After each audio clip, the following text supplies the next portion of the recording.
when we started the Progressive Network 20 years ago, in a pre-party organizing phase. That we can't just keep doing the same thing that's been done.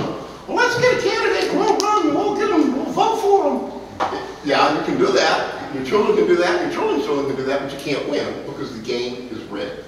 I can show you empirically how the game is rigged by money, by gerrymandering, by politically putting people over here by race and all. You can't win with their game. There are times when it's strategically okay to play that game, but you got to be the one that decides where you can do it. But getting caught up in the electoral arena in the United States of America, in South Carolina in particular, we're talking about legislative races, you can't win.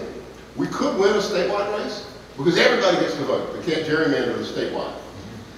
But the notion of third parties right now is like, a few of us get together and we've got a great idea. Well, let's have a party and invite everybody.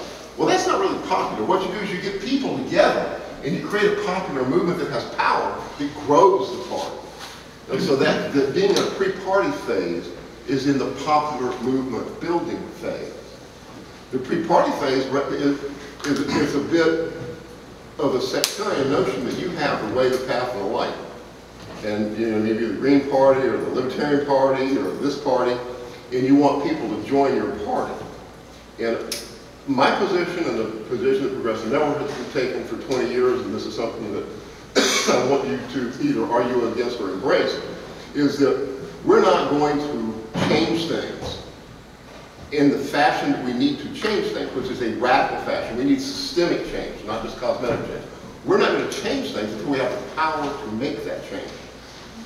And we can't get the power to make that change without having a popular movement that has the capacity to do that. Just in my lifetime, I've seen a couple of popular movements come and go. We had the Vietnam War movement, the anti-nuclear movement.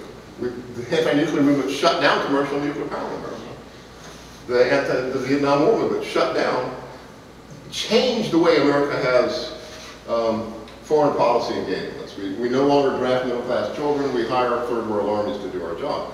So that made a big difference. The civil rights movement made a big difference. There's times when there's people in the streets, there's times when there's people going to jail, there's times when people willing to take real risk because they feel it and it touches them and they want to make a difference. That's the type of movement we have to have. There's absolutely no reason that you and I don't have the same type of desire and spirit for that type of freedom that the people that founded this country did, that the people that started the civil rights movement did.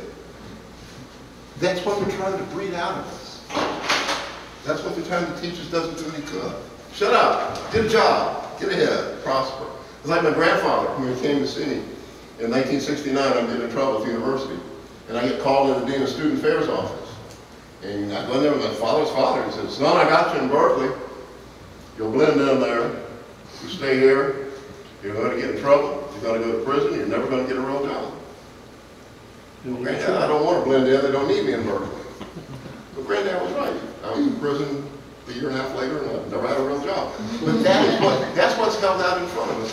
41 people were arrested in the Russell House during that anti-war stuff. They told all of those people, leave the state or go to jail. Boom, gone.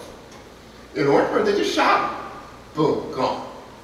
And so there are these chances and opportunities and challenges that they're few and far between. I'm blessed that I grew up at a time when they wanted me to go halfway around the world and kill people. And I said no. The United States government learned not to put that type of challenge on their own middle-class people, or it comes back to haunt them. So we have to find ways to challenge ourselves and the people we're trying to organize to take a stand in something they believe in. And so it has to be relevant to them. It has to be fun. And Lord, that knows that's where I need help, because I'm just a little stuffy white guy.